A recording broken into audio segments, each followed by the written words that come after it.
안녕하세요. 개발한 정들입니다. 이번 시간에도 리액트 뽀개기 이어가 볼 건데요. 이번 시간에는 유즈레프에 대해서 한번 알아보고자 합니다. 유즈레프 개념은 이렇게 보시면 될 것 같아요. 우선 개념 이해를 해보자고요. 유즈 스테이트를 이해하시면 됩니다. 일단 리액트에서 좀 제일 중요했던 훅이 유즈 스테이트였습니다. 기억나시죠? 유즈 스테이트는 핵심적인 내용이 어떤 거였나요? 예, 유즈 스테이트는 5강으로 돌아가서 보면은 뭐였어요? 그죠? 데이터 상태가 변경이 되면 렌더링이 되는 거였습니다. 즉 렌더링을 발동시키는 게 유즈 스테이트였어요. 근데 유즈 래프 같은 경우에는 얘는 렌더링을 발동을 안 시킵니다. 유즈 래프는 렌더링 안 됨. 예. 이렇게 일단 보시면 될 것 같아요. 그러니까 뭐냐면 이제 저희가 그냥 변수로 그 컴포넌트 안에서 담고 있으면 계속 렌더링이 되니까 그 함수 부분이 계속 로직이 타잖아요. 그러면서 이제 데이터가 보존이 안 된단 말이죠. 근데 데이터는 보존을 하면서 이 데이터가 변경이 된다고 해서 우리가 렌더링을 하고 싶지 않을 때, 그리고 또 뭔가 화면에 보여주는 데이터가 아닌 경우에 우리는 유즈래프에 담을 수가 있습니다. 그게 일단 첫 번째예요. 그래서 먼저 프로젝트를 하나 만들면서 같이 좀 설명드리도록 할게요. 일단 새로운 프로젝트 하나 만들어 주도록 하겠습니다. npm create byte latest 이렇게 해서 좀 살펴볼게요. useref tutorial 이렇게 하겠습니다. react typescript 네, useref 튜토리얼로 갈게요. npm 인스톨 해주시고요. vs 코드 열어주도록 하겠습니다. 그리고 한번 돌려볼게요. 그러면 터미널 여셔서 npm run dev 하면 되죠, 그쵸? 자, 그리고 소스로 가서 좀 필요 없는 것들은 지우도록 하겠습니다. 자, 우선은 여기 위에 있는 것 없애주고 app.tsx에서요. 그리고 뭐 버튼이랑 이런 애들만 남겨두자고요. 예. 버튼만 일단 남겨두죠. 예, 이렇게 일단은 남겨두시면 자, 사이트 들어가 볼게요. 커맨드 클릭. 자, 지금 구조는 어떻게 되어 있습니까? 지금 구조를 보니까 유즈 스테이트를 통해서 제네릭으로 넘버가 들어가고 있죠. 그쵸? 예. 그러면서 이 부분이 계속 탄다라고 했습니다. 이 부분이 이제 렌더링이 된다라고 보면 되죠. 대충 이렇게 해놓을게요. 검사하고 콘솔도 같이 열어줄게요. 자, 렌더링이 처음에 되고, 그쵸? 지금 버튼을 누르게 되면 어떻게 돼요? set state를 통해서 데이터가 변경이 되고 있죠. 이전 값을 받아서 지금 데이터 변경 중이네요. 그러면 다시 렌더링이 타는 거예요. 그쵸?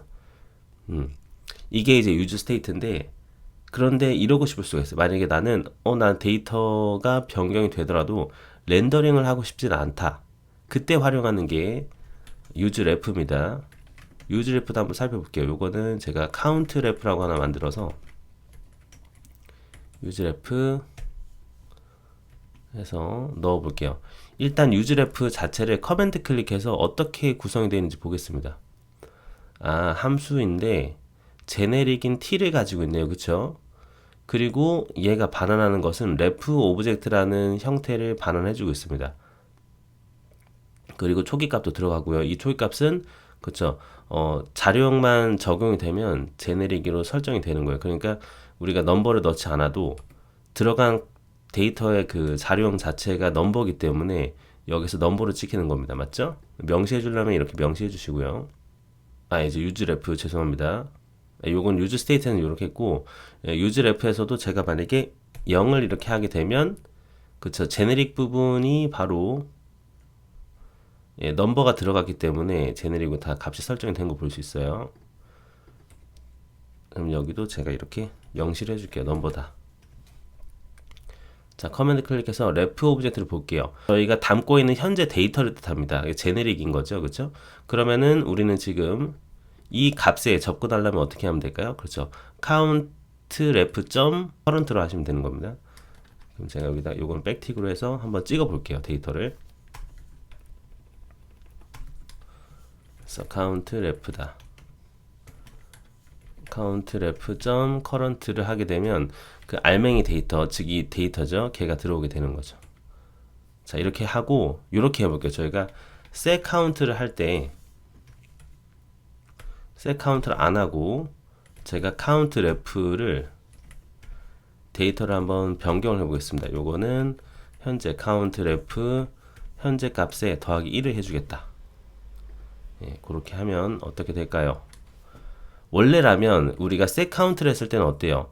여기서 렌더링이 되게 되면 위에 부분이 바로 이제 그려져야 되겠죠. 렌더드 count ref가 찍혀야 되는 건데 찍히는지 한번 보겠습니다. 밑에서는 버튼 클릭이라고 하고 count ref 값만 수정이 됐는지만 체크해 볼게요.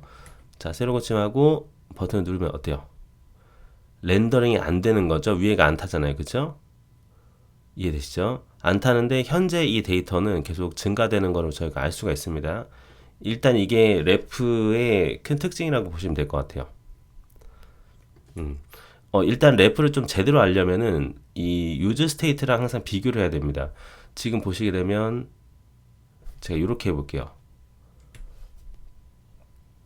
자, 현재 우리가 set count를 적용을 할 때 저희 생각에는 지금 set count를 눌렀으니까 set count를 이렇게 발동을 시키면 현재 있는 카운트가 변경이 됐겠지? 라고 보통 생각할 수가 있잖아요. 이렇게 돌려볼게요. 어떻게 되는지 볼게요. 자, 그럼 우리는 count 1을 증가시켰기 때문에 저희 생각에는 요거도 이제 위로 해가지고 같이 써주고요. 저희 입장에서는 그러면 그 use state의 count는 1이 증가했겠지라고 생각했지만 어때요? 우리가 이거를 눌렀을 당시에는 이 녀석이 변경이 안 되는 겁니다. 왜냐?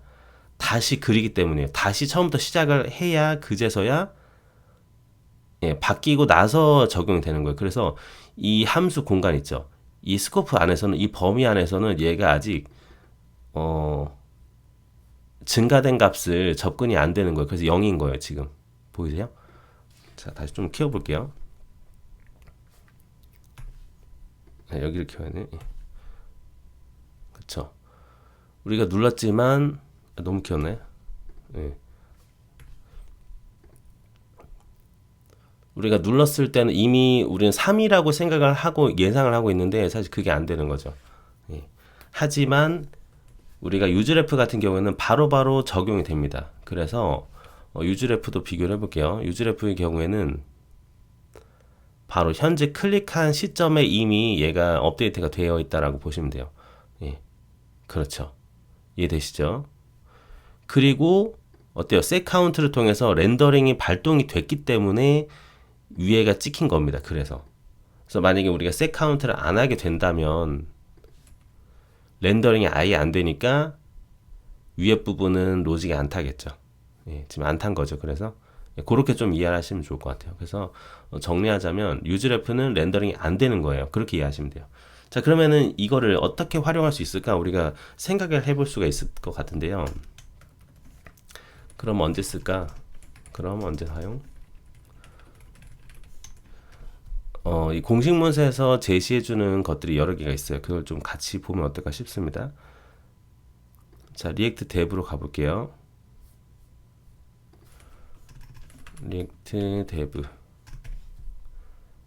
들어보시게 되면 레퍼런스로 보실게요. 훅 여기서 use ref 예, 요 한글로 해서 보셔도 됩니다. 한글로 일단 해볼까요?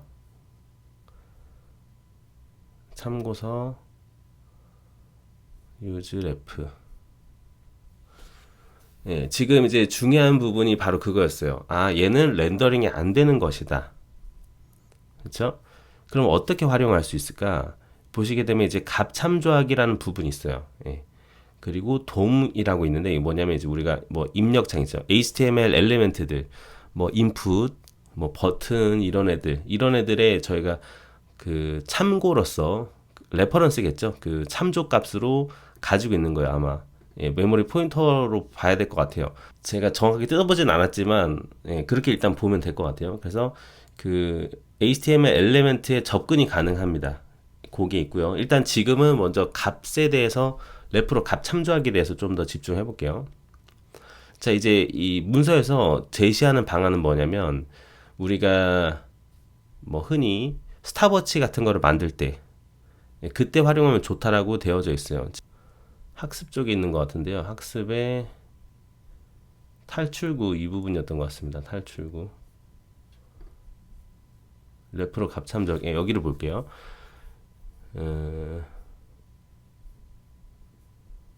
예, 스톱워치 작성하기. 여기를 좀 같이 보도록 하겠습니다. 자, 여기 app.js로 되어 있는 요거를 좀 복사를 해서 좀 복사를 제가 할게요. 복사해가지고 저희 거로 가져와 보겠습니다.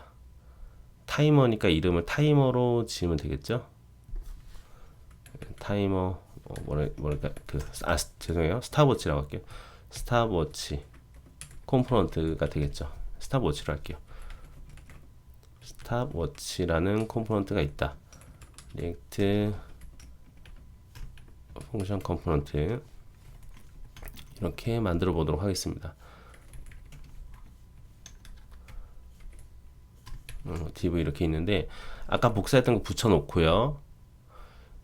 이름을 바꿀게요. 이렇게 스탑워치로 바꾸고 지금 보면 이건 함수로 만든 거고요. 이거를 저희가 펑션 컴포넌트로 해도 사실 상관없어요. 같은 겁니다. 둘이. 그래서 이렇게 바꿔볼게요. 이렇게 익스포트 뭐 디폴트 스탑워치다.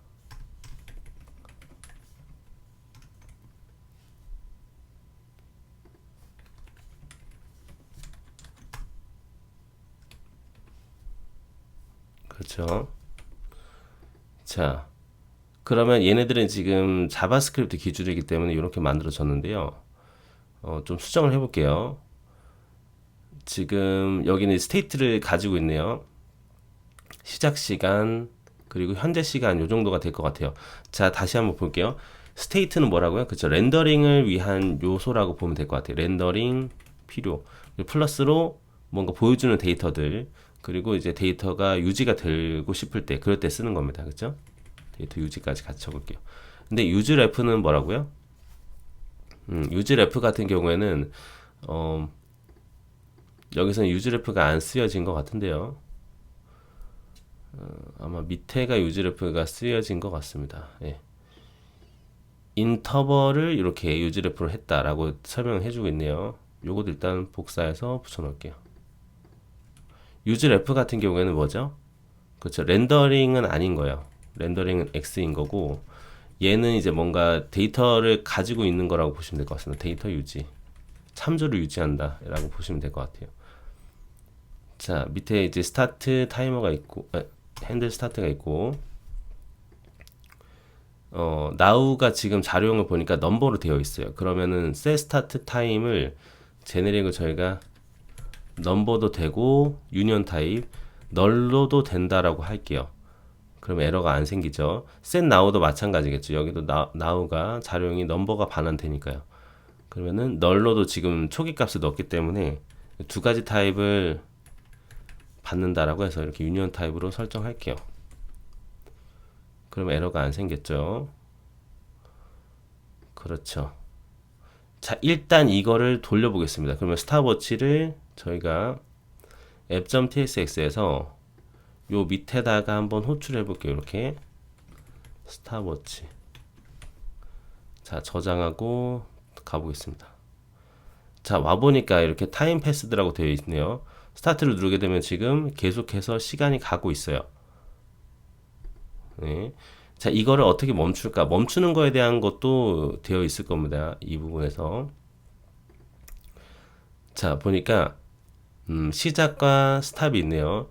스탑도 가져와야겠네요. 그렇죠? 스탑을 복사해서 스탑워치의 밑에다가 넣을게요. 스타트랑 스탑. 핸드 스탑도 우리가 메소드를 만들어야겠네요. 스탑 요거 복사해서 위에다가 붙여 넣을게요.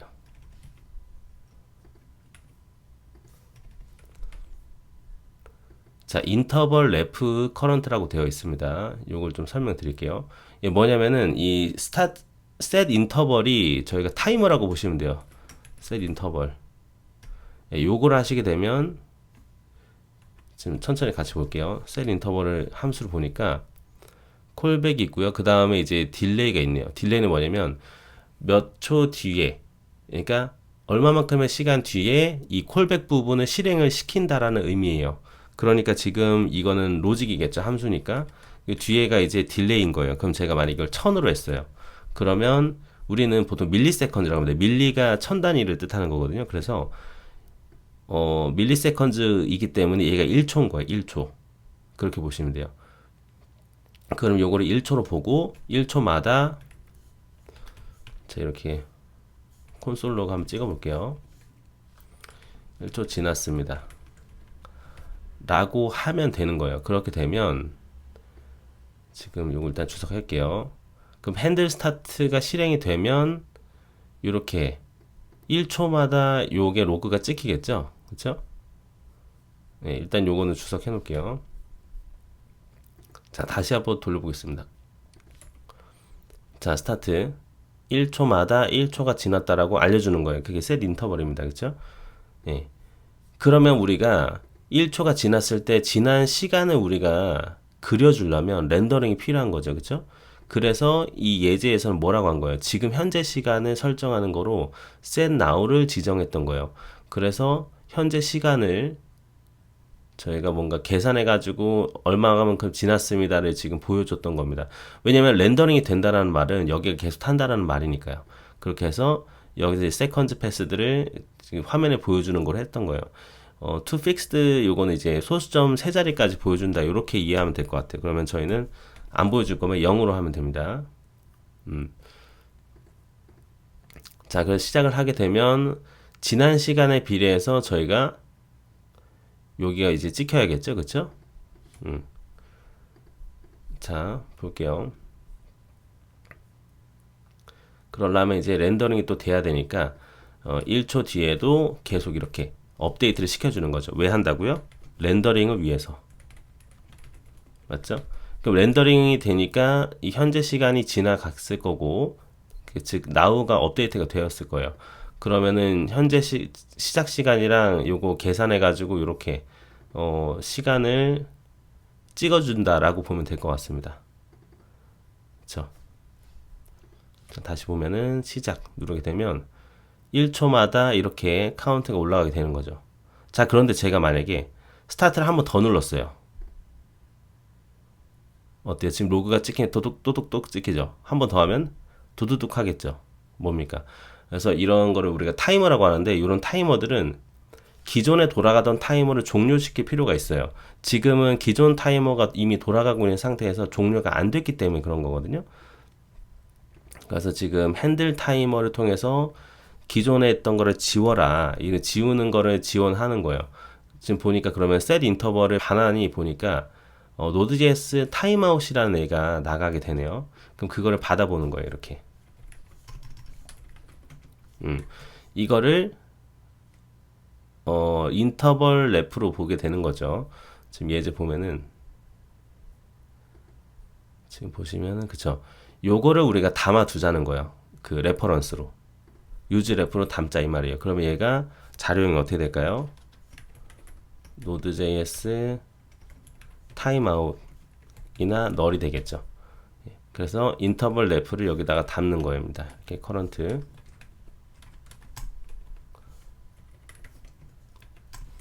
네, 타이머로서 이렇게 활용이 가능합니다. 그렇게 되면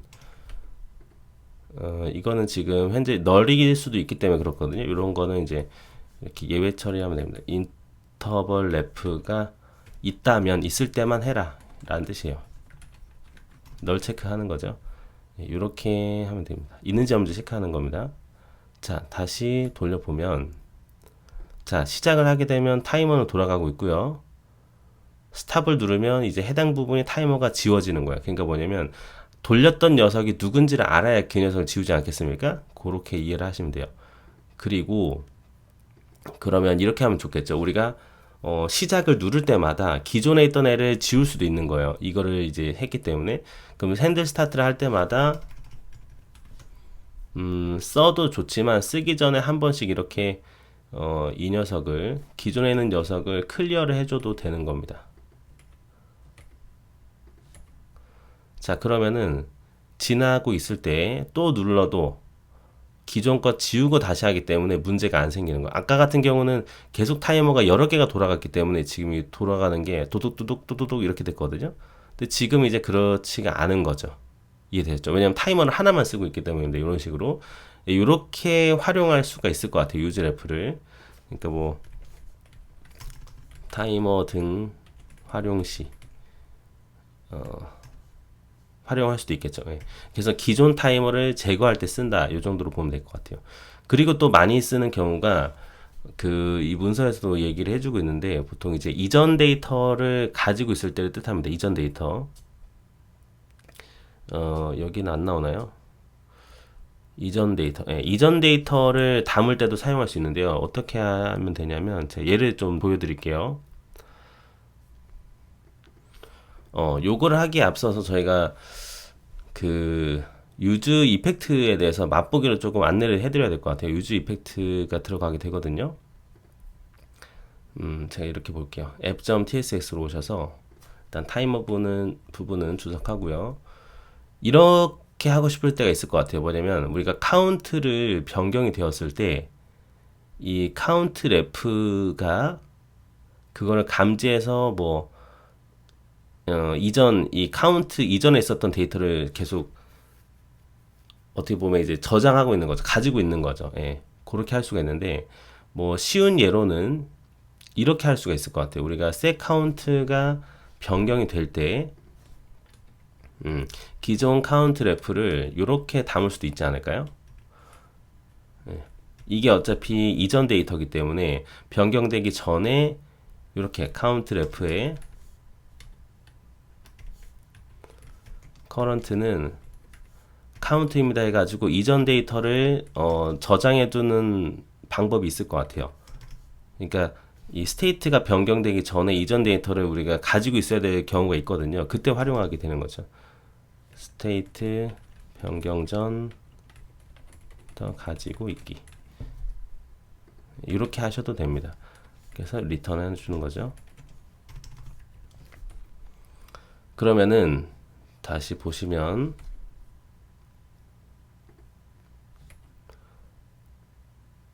자, 우리가 눌렀을 때 이전 데이터를 알 수 있는 거죠. 카운트래프가 렌더링이 됐을 때는 0이잖아요. 그죠? 이때는 1이겠죠. 이전 데이터가. 이럴 때 활용할 수가 있고 이런 것들은 우리가 유즈 이펙트라는 걸 활용해서 또 활용도 가능해요. 유즈 이펙트는 기본적으로는 렌더링이 된 다음에 타는 애가 유즈 이펙트거든요. 이렇게 써볼게요. 유즈 이펙트. 유즈 이펙트는 렌더링이 된 다음에 탑니다. 이게 무슨 말이냐면 이렇게 만들어요. 이렇게 만들고 유즈 이펙트를 보시면 처음에 이제 어떤 콜백이 있고요. 함수죠. 그런 다음에 의존성 디펜드 뭐 의존성 배열 이런 게 있는데 뭐냐면 얘는 없어도 되고요. 그럼 빈 배열을 넣고요. 있어도 돼요. 뭐냐면 빈 배열일 때는 최초에 한 번 이 컴포넌트가 렌더링이 될 때 그때 한 번만 타요. 그래서 보여드릴게요. 유즈 이펙트에 대한 자세한 이해나 활용 이런 것들은 제가 따로 시간을 가질 겁니다. 지금 일단은 필요해서 지금 개념이 조금 필요해가지고 맛보기로 좀 설명드릴게요. 제가 만약에 콘솔 로그로 유즈 이펙트가 탔다라고 해볼게요. 자, 우리 입장에서는 만약에 이렇게 돼 있다면 그러면 유즈 이펙트가 마지막에 타야 되는 거 아닌가? 라고 생각하잖아요. 근데 그게 아니라 유즈 이펙트의 조건은 뭐냐면 렌더링 된 다음에 얘가 타요. 근데 이렇게 됐을 때는 한 번만 타요. 최초 한 번만. 자, 저장하고 볼게요. 어때요? 지금 아이고 지웠다가 볼게요. 저희 생각에는 자, 죄송해요. 이렇게 해볼게요. 유즈 이펙트를 위로 올려야죠. 위로 올려서 볼게요. 유지 이펙트가 위에 있으니까 얘가 먼저 실행돼야 되는 것이 아닌가? 라고 하시지만 전부 다 렌더링 된 다음에 그제서야 나중에 타는 거거든요. 그렇게 이해하시면 돼요. 그리고 빈 배열일 때는 그냥 한 번만 타는 겁니다. 최초 한 번만. 근데 유지 이펙트의 다른 기능이 있는데 그게 뭐냐면 여기에 뭔가를 집어넣는 거예요. 예를 들면 지금 카운트를 집어넣는다. 그러면은 이 카운트에 대한 값이 변경이 되면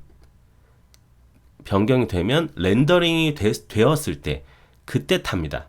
렌더링이 되었을 때 타는데 카운트에 대한 값이 변경이 됐을 때만 타는 게 요거예요. 그러면은 자 돌려보면 일단 처음에는 한번 탔죠. 처음에 이제 값이 0이니까 그런 다음에 제가 카운트를 올리게 되면 어때요? 또 유지 이펙트가 타게 된 거예요. 왜냐면 여기에 이제 우리가 얘가 바뀌면은 얘를 태워주세요. 렌더링이 된 다음에 태워주세요라고 한 게 지금 카운트가 들어가 있기 때문에 그리고 저희가 카운트를 변경했기 때문에 얘가 타는 겁니다. 그래서 유지 이펙트를 활용해서 이전 데이터를 저장할 수도 있는 거예요. 그러니까 이전 데이터를 저장하는 방식이 뭐 이렇게도 저장해도 되겠지만 예, 이렇게 많이 저장 안 한다고 하면은 이런 식도 가능하다 이 말이에요. 제 말은 카운트를 넣은 다음에 그럼 나중에 얘가 타니까 그러면 렌더링이 된 다음에 유지 이펙트가 딱 탔을 때 카운트가 변경되어서 렌더링이 발동이 되고 그리고 유지 이펙트가 이렇게 발동이 되게 되면 여기서 카운트 래프를 이전 데이터를 넣을 수도 있다 이 말이에요. 제 말은 네, 이렇게 자 그렇게 되면은 이전 데이터를 계속 가지고 있게 되는 겁니다. 이렇게 자 이전 데이터 0이죠. 이전 데이터 1이고 이런 식도 가능합니다. 그래서 이제 이렇게 활용을 해도 되지만 뭐 여러분들이 이제 만약에 이전 데이터를 사용하는 거를 조금 편하게 쓰고 싶다 그렇게 볼 수도 있어요. 그럴 때 나오는 게 이제 커스텀 훅에 대한 존재인데요. 예를 들면은 이렇게 만들어 보는 거예요. 그러면 함수를 따로 빼야겠다. 펑션으로 만약에 그 보통 지금 훅이 이름이 use로 시작하잖아요. 그래서 저희도 use로 쓰는 거예요. 펑션 use previous value 뭐 이런 식으로 한번 만들어 볼게요. 그러면은 여기에 이제 우리가 데이터를 넣게 되면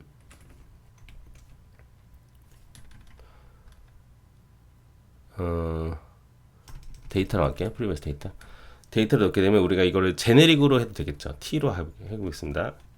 잘 모르는 타입 그래서 이렇게 꺽쇠로 t로 해주시고 반환을 t로 한다라고 해보는 거예요. 그러면서 여기에 지금 썼던 로직을 그대로 써보는 겁니다. 예를 들면 이제 이런 레퍼런스를 하나 이전 값에 대한 프리비어스에 대한 레프를 만들어 보자고요. 그리고 자료형은 t로 하면 되겠죠. 그리고 이거는 데이터 초기 값은 데이터로 하고 그리고 나서 유지 이펙트를 쓰는 거예요. 이거 그대로 복사해서 가져오면 이건 주석할게요. 그러면은 프리비어스 데이터는 이렇게 하고 들어온 데이터를 바로 이렇게 해주고 데이터가 바뀌었다라고 해서 요거로 이렇게 넣어주는 거죠. 데이터를 넣어주는 거죠. 그런 다음에 얘를 리턴하는 겁니다. 프리비어스 레퍼런스가 가지고 있는 커런트를 반환하면 돼요. 그러면 t를 반환하는 거잖아요. 이렇게 해서 이제 여러분들이 커스텀 훅을 쓸 수도 있어요. 그러면은 어떻게 되는 거냐면 지금 저희는 이제 카운트 레프 이런 식으로 받았었잖아요. 이렇게 안 받는 거예요. 아예 이렇게 안 받고 아예 이렇게 만드실 수가 있겠죠. 그러면은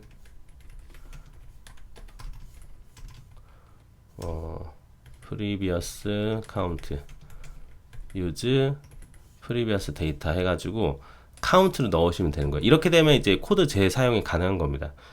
예, 그렇게 이해하시면 돼요. 그냥 이렇게 만드셔서 use라고 붙이시면 돼요. 그게 커스텀 훅입니다. 그러면 지금 previous count가 나왔으니까 이것도 한번 찍어 볼까요? 잘 데이터가 나왔나?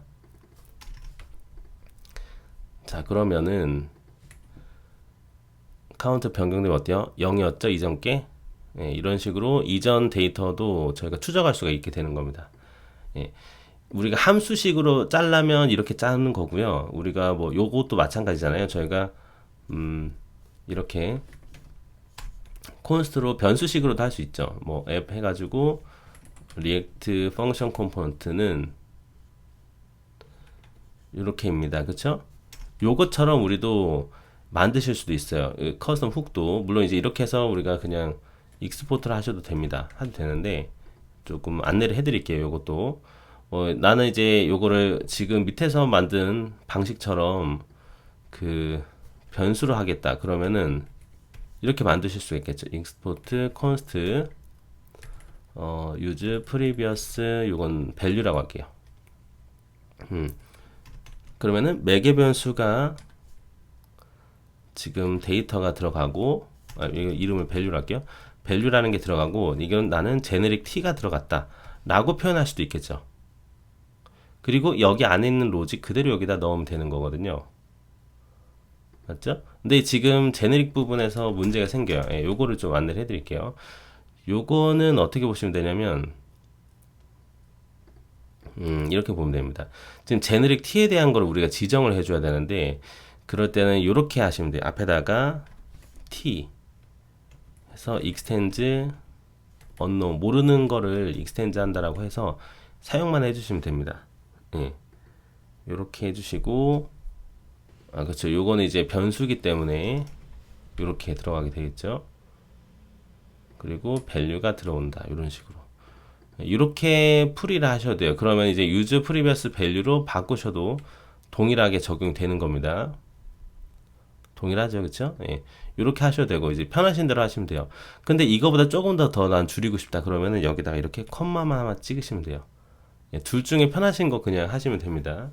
아시겠죠? 이렇게 하시거나 한 줄로 해놓을게요.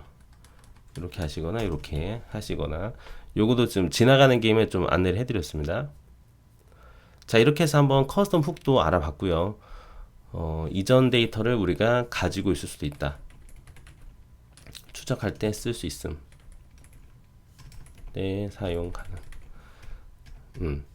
이렇게 할 수도 있고요. 그리고 타이머에 대한 부분도 이야기를 했고요.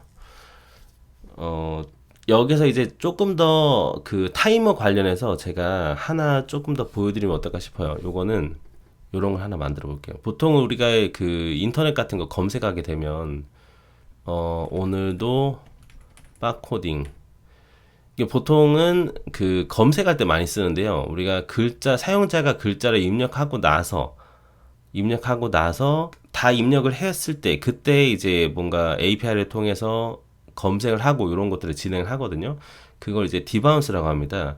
지금 오늘 배운 거를 토대로 유즈레프를 활용해서 이제 디바운스 검색 같은 것도 활용이 가능하거든요. 그것도 한번 좀 보여드릴게요.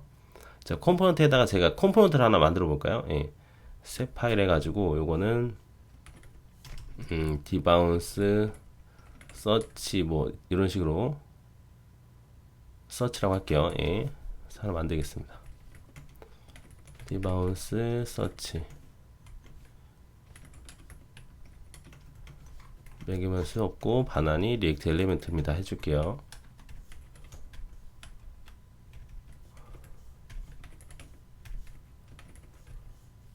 네, 이렇게 해서 자 여기다 앱에다가 넣어보도록 하겠습니다. 요 밑에다가 해볼게요.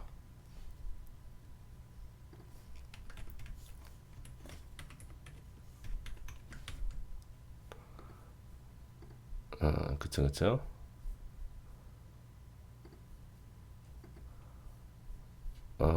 요것도 버튼도 일단은 주석하겠습니다.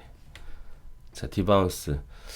예를 들면 이런 거죠. 저희가 이제 그 사용자가 글자를 입력한다라고 가정해 볼게요. 그러면 input 보통 우리는 어떻게 생각해요? 그러면 사용자가 글자를 입력한다고? 그러면 use state를 쓰면 되려나? 이렇게 생각할 수 있잖아요. 그쵸? user input 해가지고 set user input 네, 스트링이 들어갑니다. 이렇게 스트링이 들어갑니다. 이렇게 할 수 있을 것 같아요. 라고 얘기할 수도 있겠죠. 그러면 이제 인풋에 해당하는 데이터는 value라고 해서 유저 인풋으로 두고 그리고 여기에 있는 그 데이터가 변경이 될 때 그죠? 이벤트를 받아가지고 set user input으로 해가지고 이제 유저 그 이벤트에서 들어온 타겟의 value를 바로 설정할 수도 있을 거예요. 그렇게 되면 우리는 뭐 h2 해가지고 유저 인풋을 찍어볼 수가 있겠죠. 이렇게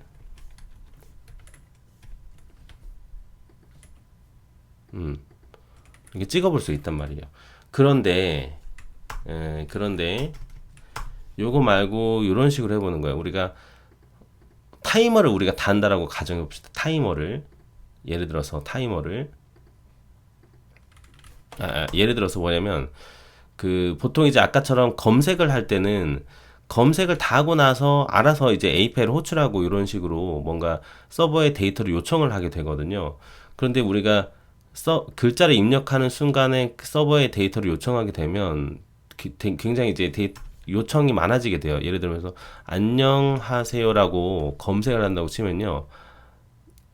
그러니까 자동 검색인 거죠. 한마디로 뭐 검색 버튼을 눌러서 검색하는 게 아니라 그러면은 하나, 둘, 셋, 넷 아무튼 이것만 하더라도 그 서버에 요청하는 게 많아진단 말이죠. 그래서 이런 것들을 이제 디바운스 서치로 할 수가 있는 거예요.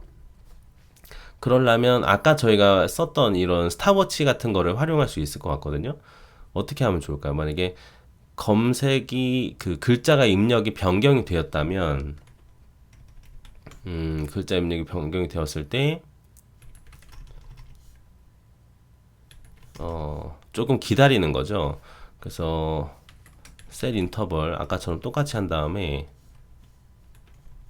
인터벌에서 들어오는 거랑 시간 뭐 예를 들면 이제 1초 기다린다라고 해봅시다. 그러면은 글자를 입력할 때마다 기다린 다음에 저희가 뭐 set 인터벌 말고 set 타임아웃이라고 있어요. 이걸 쓰면 되겠다. 타임아웃 1초 뒤에 뭔가를 할 수 있겠죠. 뭐 그러면은 뭐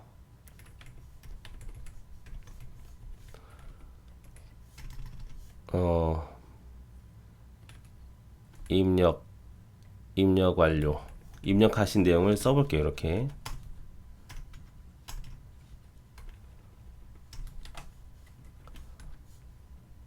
이제 유저 인풋이다. 그럼 이제 여기서 뭔가 API를 호출하거나 뭔가를 작업을 할 수가 있는 거예요. 그런데 이렇게 되게 되면 우리가 글자를 입력할 때마다 저걸 해버리기 때문에 힘들단 말이죠. 그러니까 요때 한번 스테이트를 해볼게요. 이렇게 업데이트를 한번 해본다 가정해 봅시다. 자, 그러면 일단 안 되죠. 입력할 때마다 지금 set 스테이트가 막 들어오고 엄청 지금 데이터가 많은 상태예요. 그쵸? 그래서 요거는 좀 피해야 될 것 같습니다. 그래서 그러면 애초에 그냥 밸류를 없애고 밸류는 안 묻고 이렇게 해볼게요. 그러면 자, 들어오긴 하는데 입력 완료로 들어오는데 이미 그리고 지금 이렇게 찍어야겠네요. 어차피 렌더링이 된 다음에 표시가 되기 때문에 유저 인풋을 여기다 프린트하는 것이 아니라 이벤트의 타겟 밸류를 프린트해 보겠습니다. 이렇게 안녕하세요. 그러니까 안녕하세요 지금 그 글자 수만큼 이제 뭔가 발동이 돼 버린단 말이죠. 그래서 그러면 이때마다 아까 똑같은 기믹을 쓰는 거예요. 그러면 유즈레프를 이럴 때 활용하시는 거죠. 타이머 관련해서 그러면은 이제 const 타이머 id ref라고 할게요. 그 다음에 유즈레프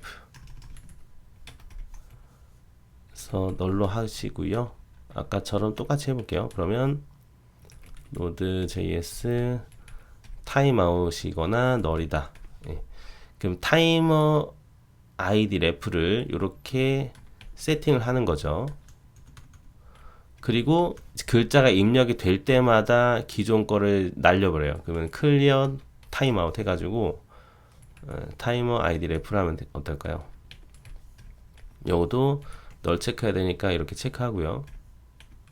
커런트가 존재한다면 지워라. 이런 식으로 활용하는 거예요. 유즈레프를. 그러면 안녕하세요. 한 번만 되는 겁니다. 이제 이거의 장점은 뭐냐면 이런 거예요.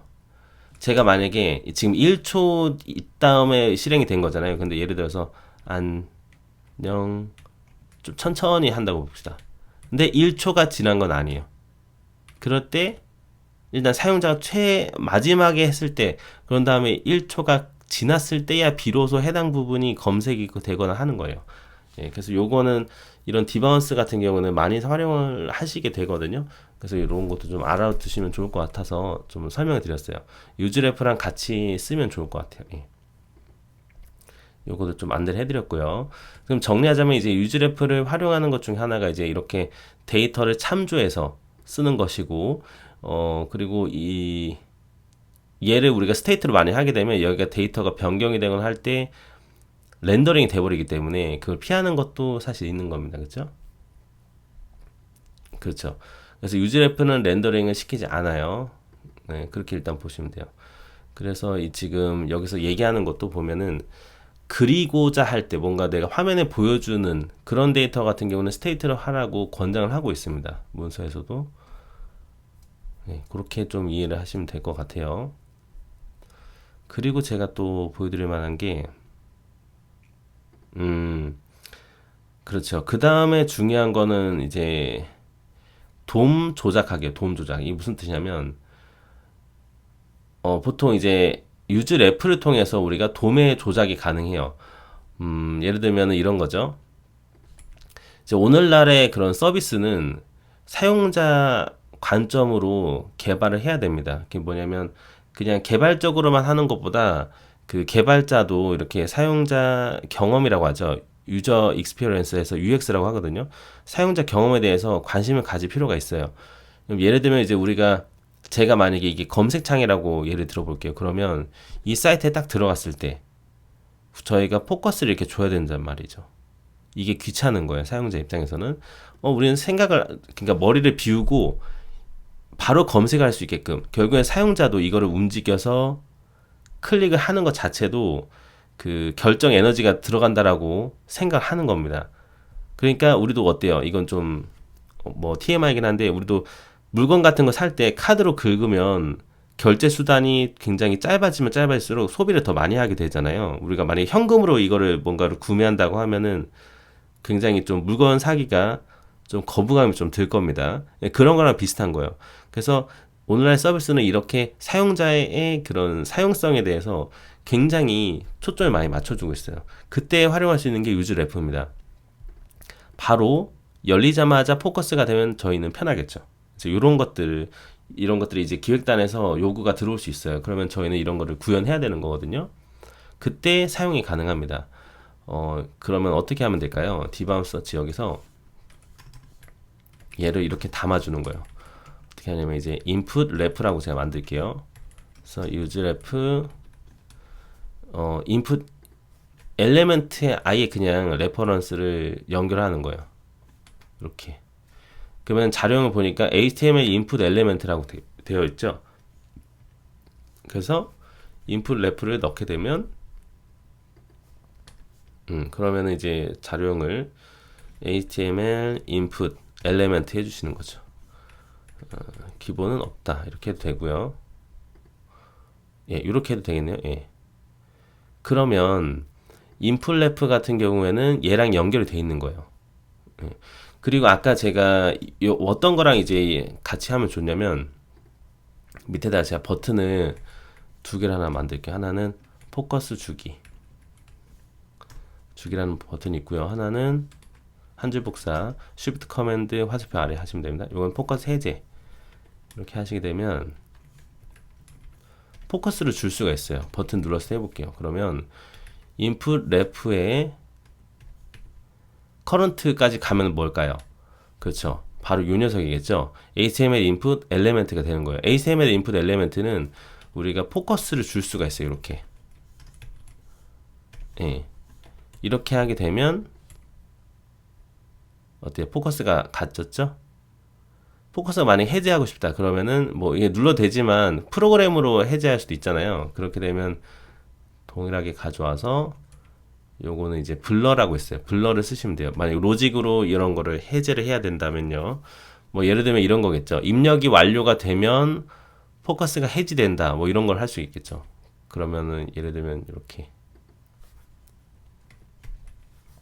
할 수 있을 것 같아요. 그러면 자, 1초 지나면 포커스 해제되겠죠. 예, 이런 거를 할 때 쓸 수 있다 이 말입니다. 제 말은 이렇게 해서 그 엘리멘트의 이제 돔에 접근할 때 쓸 수 있는 게 유즈레프예요. 요거는 하나는 돔에 접근할 때. 그래서 이 부분은 이제 UX와도 연결이 되어 있는 부분이기 때문에 중요하다고 보시면 됩니다. 결국에는 뭐 위치를 이동시킨다든지 그런 거에 연관이 돼 있다라고 이해를 하시면 될 것 같아요. 두 번째는. 자, 그러면은 이렇게도 할 수 있겠죠. 우리는 지금 포커스를 주기를 눌러야만 포커스가 됐는데 요게 이제 유즈 이펙트랑 연결이 되면 좀 편해요. 뭐냐면 유즈 이펙트는 아까도 보셨다시피 처음에 한번 탄단 말이죠. 렌더링이 된 다음에 그러면 유즈 이펙트 해가지고 만들어 보는 거죠.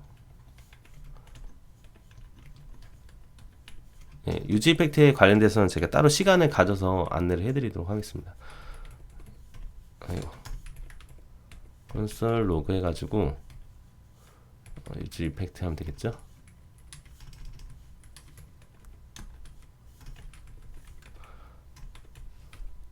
이때 포커스를 주셔도 되는 거예요. 근데 간단하죠? 그렇잖아요. 이렇게 해도 되죠. 그러면은 처음에 사이트에 들어오면 자동으로 이제 포커스가 되어 있는 겁니다. 예. 이렇게 조금 생각해 보면 될 것 같아요. 이럴 때도 많이 쓰이고, 그리고 이제 저희가 요렇게 지금 밑에 보시면은 스크롤 하는 부분도 있어요. 예를 들면은 제가 간단한 컴포넌트 하나 만들어 볼게요. 요거는 제가 할 일 목록 투두 페이지라고 만들어 볼게요. 일단 투두 페이지 const 투두 페이지 투두스 페이지 예, 투두스 페이지라고 했습니다. 투두스 페이지 액트 펑션 지난 시간에 했던 미션 내용인 거죠. 그렇죠? 그렇게 제가 빠르게 그냥 하나 만들어 볼게요. 할 일 목록을 만들어 보겠습니다.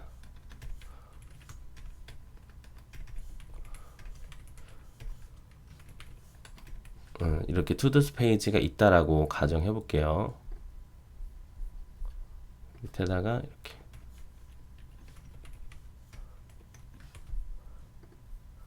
자 투두스 페이지가 있는데 그럼 뭐 인풋이 있겠죠. 그리고 버튼 눌러가지고 이제 아이템 추가라고 해볼게요. 뭐 아이템 추가. 그럼 이제 유저 스테이트가 있다 해보겠습니다. 유저 스테이트에 있어서 투두스 set 투두스 유저 스테이트 자료는 스트링으로 그냥 할게요. 스트링 배열이다. 그래서 빈 거예요. 처음에는 빈 거고 이제 이렇게 입력 창이 있고 아이템 추가를 누르게 되면 아이템이 하나 추가된다고 가정해 볼게요. 원클릭해서 들어갈 수 있겠죠.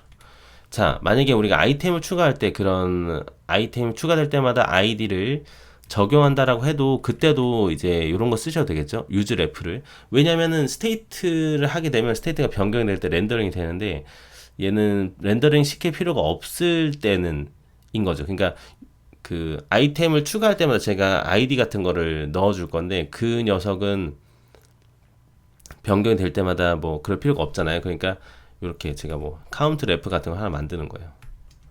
그런 다음에 유즈 레프 넘버로 해서 초기 값을 제가 0으로 한번 해볼게요.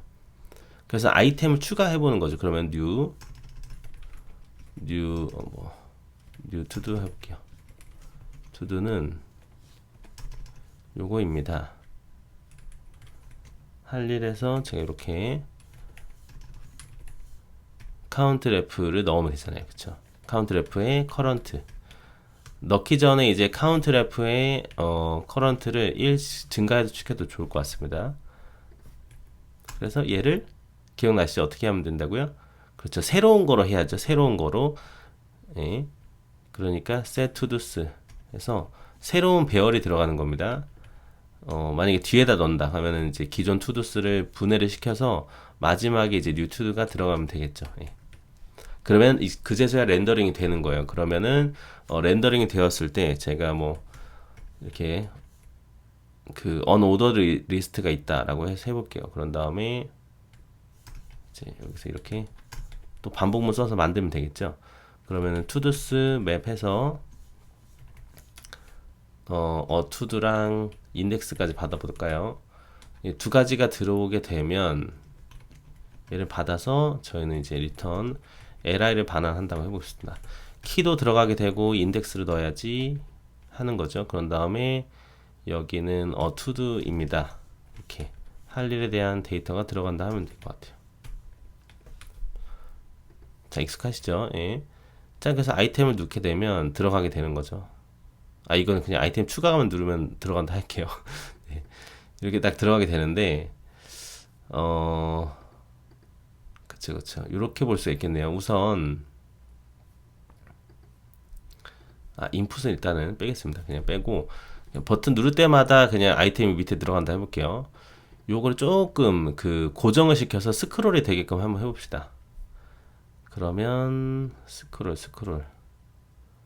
스크롤을 하려면 이 녀석의 스타일을 좀 지정하겠습니다. 높이를 제가 한 40 뷰포트 하이트로 해볼게요. 그리고 백그라운드 컬러만 조금 바꿔서 체크를 해보겠습니다.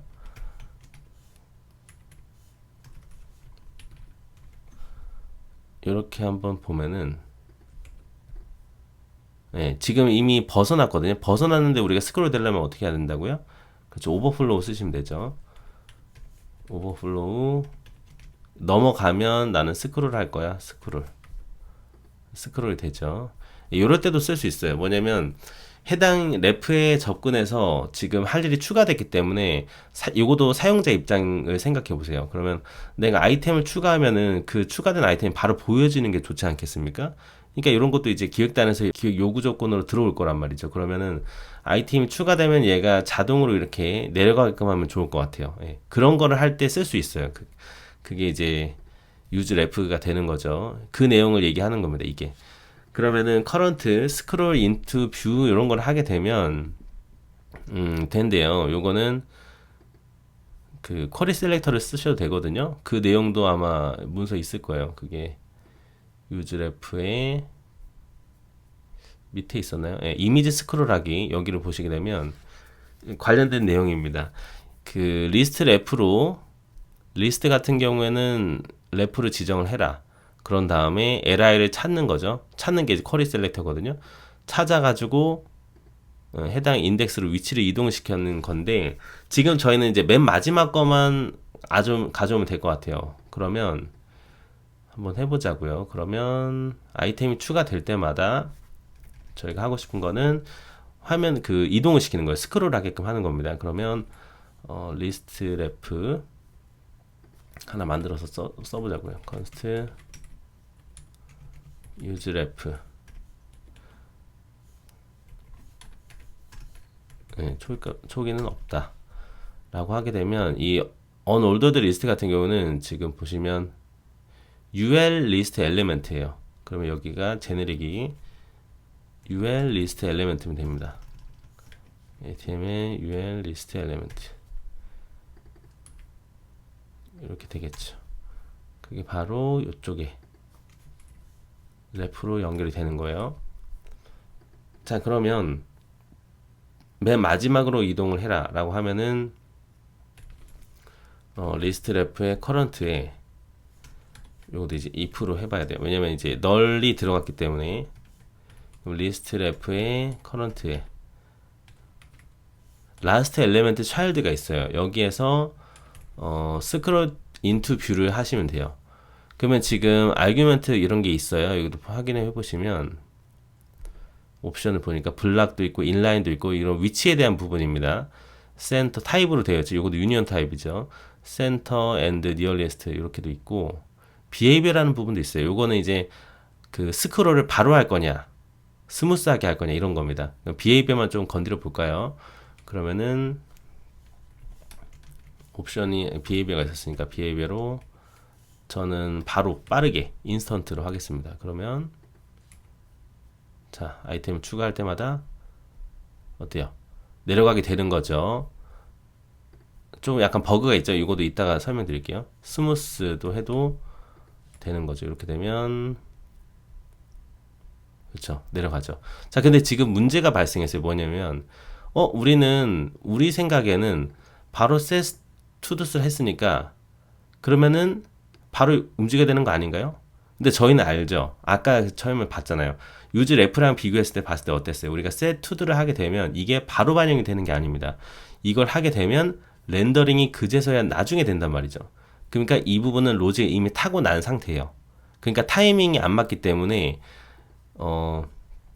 그래서 한 칸이 밑에 있는 거예요. 그러려면 이거를 타이밍을 잡아줘야 되는데 이거를 잡아주는 부분도 지원합니다. 그게 뭐냐면 이게 지금 어디 있는지 제가 기억이 잘 안 나는데요. 일단은 검색해 볼게요. 이게 플러시 싱크라는 게 있어요. 플러시 싱크. 성능이 저할 수도 있다고 하네요. 일단은 안내를 해드릴게요. 아마 19.1에 새로 생긴 것 같아요. 지금 보니까. 요게 뭐냐면 서로 싱크가 안 맞는단 말이죠. 그래서 지금 이제 문제를 다시 문제 정의를 해보면 set to do를 하게 되면 얘가 나중에 렌더링이 된단 말이죠. 그러니까 이미 이 흐름이 로직 흐름이 지나가고 나서 그제서야 반영이 되기 때문에 이미 스크롤하고 났을 때는 그 다음에 하나가 추가된 게 렌더링이 되는 부분인 거예요. 그렇기 때문에 그거를 막아서 맞춰주는 게 지금 플러시 싱크라고 보시면 돼요. 그래서 플러시 싱크를 하시게 되면 지금 로직이 들어오지 않습니까? 얘만 넣어주면 돼요. 얘만 이렇게 하게 되면 아이고 이렇게만 하시게 되면 알아서 맞춰줍니다. 자, 이렇게 해서 돌려볼게요. 자, 그러면 원래라면 그쵸? 나중에 그거 돼야 되는데 이미 지금 이걸 맞춰줬기 때문에 제대로 지금 아래로 내려가는 거를 알 수가 있어요. 어때요? 간단하죠? 이렇게도 저희가 활용이 가능하고요.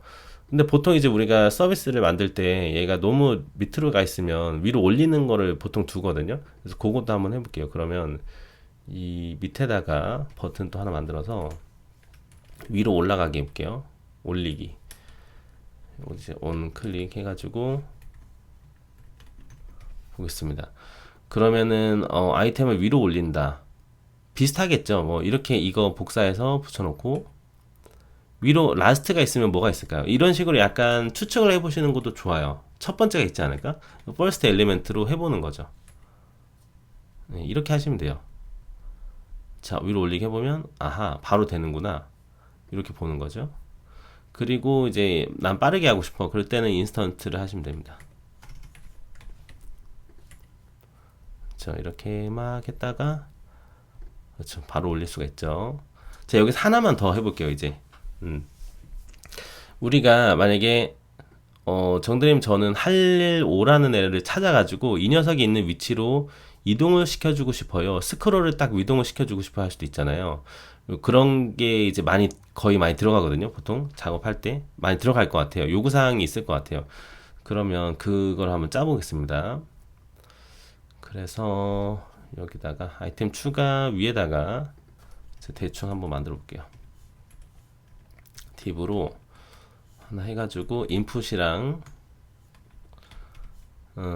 버튼 하나 해보겠습니다. 그래서 아이템 찾기. 예. 여기에는 뭐 플레이스 홀더 이름을 써볼게요. 이렇게 플레이스 홀더를 뭐 그쵸, 할 일을 입력하고 할 일 입력, 찾을 할 일 입력, 이렇게 대충 써볼게요. 자, 그러면 이렇게 해도 되겠죠? 우리가 아이템 찾기를 딱 눌렀을 때, 그리고 이 인풋에 대한 부분도 글자가 변경이 될 때마다 뭐 렌더링 할 필요가 없어요. 그러면은 이렇게 유즈레프로 담으셔도 되는 거예요. 얘도 뭐 렌더링 할 필요가 없다면은. 예.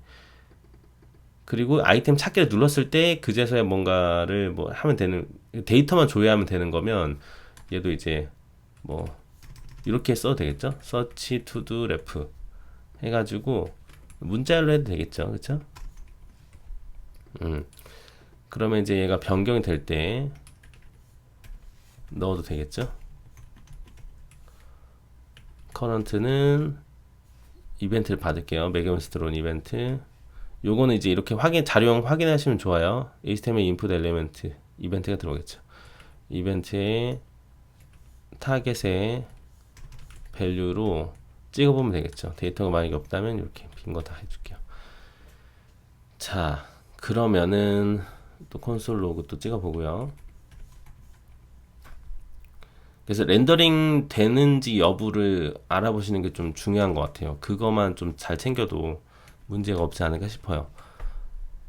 그럼 아이템 찾기를 딱 누르게 되면 아이템을 찾아보자고요. 그럼 이제 제가 하려고 하는 건 그거예요. 이 해당 아이템을 찾아서 그 녀석 위치로 이동을 시키는 거죠. 그러면 찾아야겠죠. 그러면은 투두스 그 연산자 중에 find index라는 애가 있어요. 얘가 뭐냐면 그 해당 요소를 찾아가지고 몇 번째인지를 알게 되는 거예요. 이 부분 로직도 요거를 좀 참고하면 좋거든요. 돔 조작하기 해서 여기 밑에 보시면 이렇게 이미지 찾는 게 있어요. 예, 그거랑 같다고 보시면 돼요. 지금 보시면 고양이 딱 누르면 글로 이동하잖아요. 이건 거예요. 요거랑 같다고 보시면 됩니다. 그걸 이제 저희가 로직으로 좀 풀어보는 거예요. 예. find index로 그러면 to도가 오겠죠. 그러면은 이제 찾아보는 거죠. to도랑 뭐예요? 제가 지금 입력한 거, 래프로 입력한 거, search to the 래프의 current랑 일치한 애를 찾아서 인덱스를 가져와라 하면 되겠죠. const found item index. 그래서 찾은 녀석을 요것도 로그 좀 찍어 볼게요.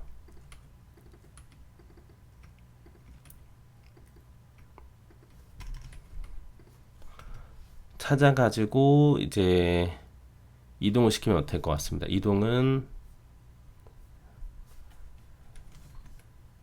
리스트 커런트 또 예배 처리 하는 거 널 체크하는 거죠. 요거 그대로 쓰는 거예요. 이거 그냥 그대로 복사해야 되겠네요. 이렇게.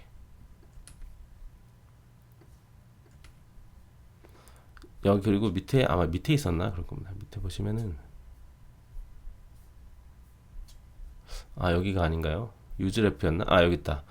여기 이미지 스크롤하기 보시면 요런 식으로 지금 제가 짜는 거거든요. 요 그대로 좀 복사해 볼게요. 비교를 좀 해보자고요. 지금은 근데 저희가 아이템을 찾아야 되는 상황인 거거든요. 예. 그러면은 리스트 로드. 그러니까 여기까지가 리스트 노드인 거예요. 아이고. 그런 다음에 이제 쿼리 셀렉터로 찾는 거죠. 저희는 li까지밖에 없잖아요. 요소가 여기가 이제 li로 나오니까 li까지밖에 없잖아요. li를 찾아요. 이렇게 찾아서 찾은 녀석의 배열에 우리가 찾은 found item index를 가져오게 되는 거죠. 그게 저희가 찾은 그게 되겠죠. 이제 아이고 좀 추상하겠습니다. 지금 뭐가 잘못된 거죠? current found node라 할게요. found node를 이렇게 scroll to into view를 하시면 될 것 같아요. 뭐 이런 것도 옵션도 있는데 이것도 같이 해볼게요. 블락이랑 인라인.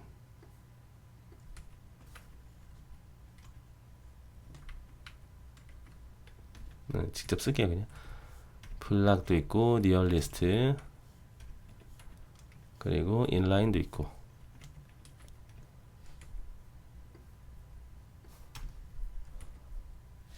자 이렇게 해서 만약에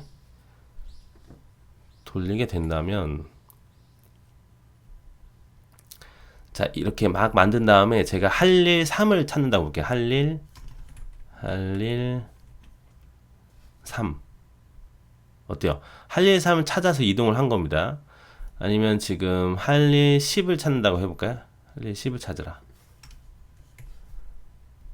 그렇죠. 10이 왔죠. 이렇게 되는 거예요.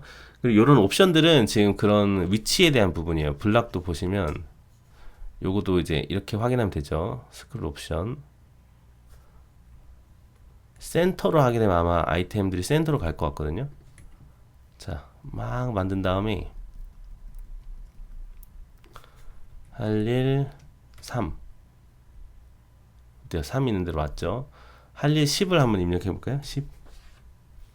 그럼 10이 웬만하면은 가운데 오게끔 하는 게 요렇게 보시면 돼요. 예. 요렇게 하면 이제 거의 유즈래프를 활용한 거 좀 많이 보여드린 것 같습니다. 거의 지금 마지막 단계에서는 거의 이런 인터랙션에 관련된 게 많았습니다. 그쵸? 타이머 부분도 있고. 다시 좀 정리해 볼게요. 유즈래프의 핵심은 뭐냐면 데이터는 유지하는 건데 렌더링이 안 되는 거예요. 그게 좀 중요합니다. 렌더링이 안 된다라고 보시면 돼요. 그리고 저희가 그냥 사이드로 하나 배웠죠. 유즈 이펙트라는 게 있다. 근데 유즈 이펙트는 렌더링이 된 다음에 호출되는 것이다. 일단 이렇게 안내를 해드리도록 할게요. 그리고 이제 활용을 더 할 수 있는 부분이 이제 돔 같은 거를 할 때, 그래서 뭐 스크롤 같은 거, 지금처럼 이렇게 원하는 위치로 스크롤을 한다든지 아니면 특정 그런 입력 부분들의 데이터를 넣는다든지도 가능하거든요. 아, 제가 그건 안 보여드린 것 같은데 그거 마저 좀 보여드릴게요. 그러니까 app.tsx에서 예를 들면 이제 이런 거예요. 디바운스 서치에서 포커스뿐만 아니라 데이터를 넣을 수도 있어요. 그러니까 input ref current 만약에 있다면 input ref current value는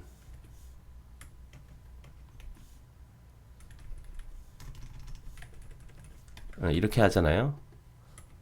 호가 들어갑니다. 이해되죠? 예. 그러니까 이렇게 값을 우리가 원하는 데이터를 넣을 수도 있는 거예요. 예. 그래서 굉장히 활용도가 높다라고 보시면 돼요. 그래서 제 생각에는 좀 많이 활용될 수 있는 부분들이 이렇게 타이머, 나중에 타이머 해제할 때 클리어 타임아웃 같은 거 해야 될 때도 필요하지 않을까? 아니면 뭐 인터벌이나 이런 것들 나중에 지울 때요. 그때 이제 추적을 위해서 타이머를 쓰기도 하고 이전 데이터를 쓰기 위해서 또 사용한다라고 안내를 해드렸습니다. 그리고 또 커스텀 훅도 저희가 아까 다뤘었죠. 커스텀 훅도 다뤘으니까요. 이런 것도 좀 잘 활용하시면 좋을 것 같아요. 예. 그리고 제네릭도 같이 좀 다뤘고요. 그리고 그래서 입력창 부분에서 많이 활용됩니다. 입력 좀 더 쓰면은 입력 부분, 글자 입력이라든지 뭐 자동 포커스라든지 이런 것들, 이런 등등 사용자 경험, 유저 익스피리언스 관련된 게 굉장히 많이 연관이 되어 있어요. 또 이제 아까처럼 뭐 스크롤 이동이라든지 이동 등에도 많이 활용이 됩니다. 그리고 제가 안 다룬 내용들도 있는데 뭐 예를 들면 이제 뭐 비디오 플레이어라든지 그리고 재생성 피하는 부분들 이런 것들도 있으니까요. 시간 되실 때 이 유즈래프 부분 문서 보시면서 하시면 좋을 것 같아요. 예. 그리고 하나 더 안내를 못 드린 게 있는데 만약에 제가 컴포넌트를 만든 상태에서 유즈래프를 넘겨줘야 돼요. 예를 들면 이제 요거만 하고 마무리 할게요. 지금 디바운스 서치 같은 경우에는 유즈래프 인풋에 대한 래프를 저희가 가지고 있잖아요. 근데 이거를 바깥쪽에서 넘길 수 있다 이 말이에요. 저 말이 뭐냐면 뭐 프랍을 따로 만들어서 디바운스 서치 프랍스 래프라고 해서 예 이렇게 자료용 이렇게 하시면 돼요. 뭐 예를 들면 지금 상태에서는 HTML 인풋 엘리멘트니까 이렇게 빼실 수가 있거든요. 뭐 없으면 뭐 undefined 해도 되겠죠. 그래서 이렇게 래프를 바깥쪽에 넘겨줄 수도 있어요. 아이고 래프 인풋 래프로 할게요. 바깥쪽에 이 결정권을 밖으로 낼 수도 있다. 이렇게 보시면 돼요. 자, 만약 이런 식으로 하게 되면 이 인풋 래프 부분이 바깥쪽에 있기 때문에 밖에서 뭔가 결정하실 수가 있어요. 지금은 여기서 이제 무조건 포커스를 주고 하잖아요. 이게 아니라 지금 이미 그 사용자 래프에 대한 부분이 밖으로 넘어갔기 때문에 뭐 이런 식으로 app.tsx에서 이렇게 해도 된다 이 말. 제 말은 여기서 컨트롤이 가능하다 이 말입니다. 그러면은 이렇게 디바운스 레프 이렇게 만들어 가지고 넣을 수가 있겠죠. 아, 죄송해요. 그리고 요 요소는 래프로 하셔야 돼요. 래프로. 이름을 래프로 하면 될 것 같습니다. 이렇게 만들고 래프는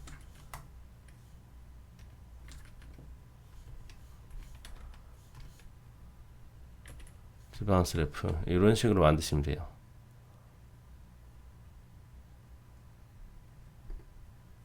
네, 그리고 아, 죄송해요. 이렇게 해야죠. 디바운스, 프랍스. 이렇게 하게 되면 이 뭡니까? 이 디바운스 래프를 유즈 이펙트에서 쓸 수도 있겠죠. 다시 좀 써보면, 그러니까 부모에서 이거를 호출하는 그 래프를 컨트롤하는 거죠. 그게 가능하다 이 말입니다. 제 말은. 뭐 여기서 똑같이 뭐 인터벌, 셋 타임아웃 같은 거 해가지고 제가 만약 1초에 시작이 된다고 볼게요. 그러면은 밀리세컨즈니까 1000으로 하면 되죠. 1초 지나서 디바운스가 외부 쪽에서 포커스가 되게끔 할 수 있다 이 말이에요. 제 말은. 프런트 포커스 이렇게도 할 수 있겠죠. 자, 새로 고치하면 1초 뒤에 되는 거 보이셨죠? 이렇게. 예.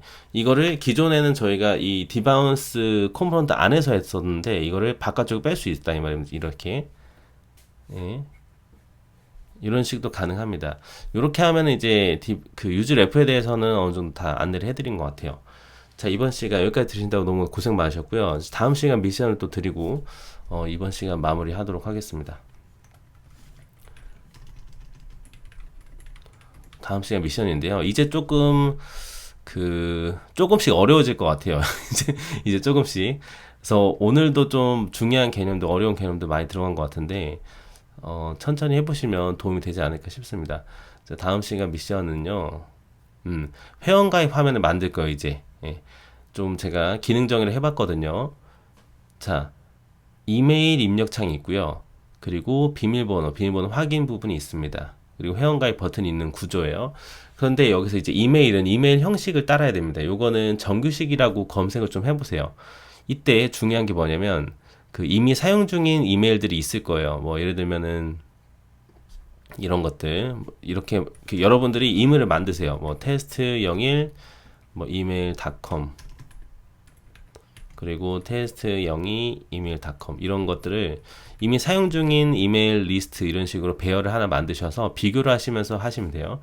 그래서 어떻게 하시면 되냐면 보통 이제 뭐 토스나 이런 어플들 같은 거 보시면은 그 입력을 하잖아요. 이메일을 입력을 하면 입력을 하고 좀 잠깐 멈추면은 한번 체크를 하거든요. 그때 체크를 하시는 거예요. 그러니까 아까 저희가 배웠던 개념인 디바운스를 활용하시는 거죠. 디바운스를 활용하셔서 입력이 지난 후에 8초가 지나면 그때 발동이 되는 겁니다. 근데 만약에 0.8초 되기 전에 입력했을 때면 다시 그 타이머가 초기화되는 거죠. 그렇게 좀 이해하시면 좋을 것 같아요. 그렇게 하고 이제 이메일 형식 부분도 정규식을 체크하셔서 이메일 형식이 아닙니다도 노출을 해주세요. 그리고 비밀번호도 마찬가지고 비밀번호는 뭐 정규식 체크를 이렇게 한번 적어봤어요. 특수문자, 숫자, 대문자, 영문 조합으로 9자 이상이어야만 할 수 있게끔 이렇게 한번 해보시고요. 그리고 그쵸. 요거도 이제 비밀번호 정규식 그 양식이 아니면 비밀번호 그 양식이 틀렸으면 요거 노출되게끔 해주시고요. 자, 그리고 이 모든 것들이 다 활성화가 되면 다 오케이가 됐어요. 비밀번호나 비밀번호 확인도 일치가 되고 그러면 그제서야 회원가입 버튼이 그 색이 변경이 되면서 그제서야 클릭을 할 수 있게끔 렌더링을 또 하시면 됩니다. 자, 이번 시간 미션 조금 어려울 수가 있는데요. 요 정도 하시면 좀 도움이 많이 되실 것 같아요. 네. 자, 그럼 여기까지 들으시다가 너무 고생 많으셨고요. 오늘 배웠던 내용 좀 많이 활용하셔서 한번 활용을 해보시면 좋을 것 같아요. 그래서 유즈 스테이트랑 유즈 래프 차이점도 느끼시면서 그 미션을 풀이하시면 좋을 것 같습니다. 자, 그러면 여기까지 들으시다가 너무 고생 많으셨고요. 다음 시간에 정대리는 또 미션 풀이로 이렇게 찾아뵙도록 하겠습니다. 자, 그러면 다음 시간에 또 뵙도록 하겠습니다. 감사합니다.